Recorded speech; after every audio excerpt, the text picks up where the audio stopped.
So this is a Harley FLHTK with Ohlins tubes in it.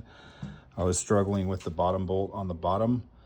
I broke it free before I took everything apart. I'm trying to replace fork seals. So now this bolt just spins completely free, and I couldn't find a way to hold the inner guts in place to get the rest of the bolt out because it has Loctite on it.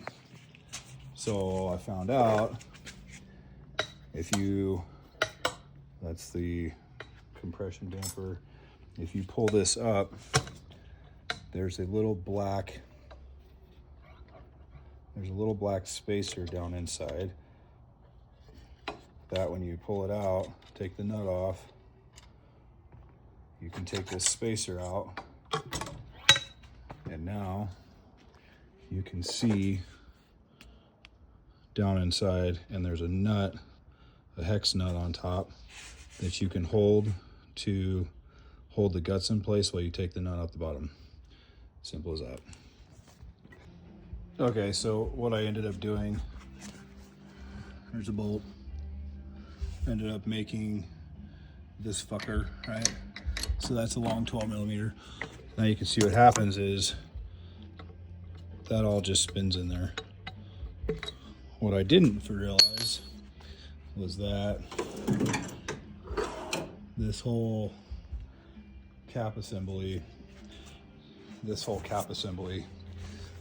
comes out. That was separate. So this was down inside and you couldn't hold any of that past it, but I ended up taking all of this out. So now you can see inside there. Now I'm just trying to hold that bolt to get it loose. So here's the cartridge. The problem is when this is all sitting down inside the fork tube, you can't see that and you don't know that this can be removed. And when these cartridges are installed, this bolt has Loctite on it, so the threads are basically galled. So when you loosen it up with an impact initially, that's fine, but then this whole thing just spins inside there. So the goal is to get this guy out, and then you can see that hex nut down inside the fork tube.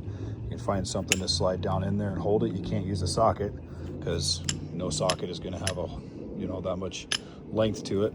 So I ended up just sticking a pry bar that was about as wide as this all the way down inside the fork and twisting it just to hold this in place while I spun this out. That's your ticket.